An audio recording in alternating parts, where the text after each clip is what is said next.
Hi guys, welcome back to a new episode of Finance and Crypto Guide. Today in this video, I'm going to show you how you can change your currency on your Polka Wallet's account.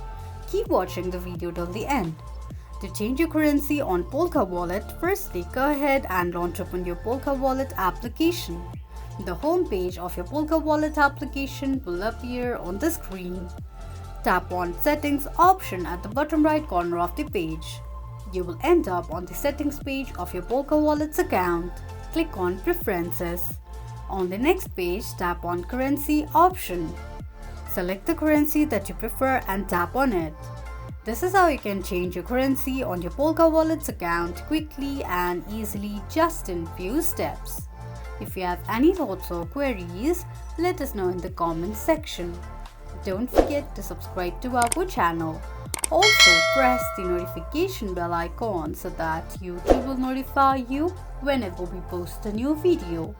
I hope this video was helpful to you. Thank you so much for watching.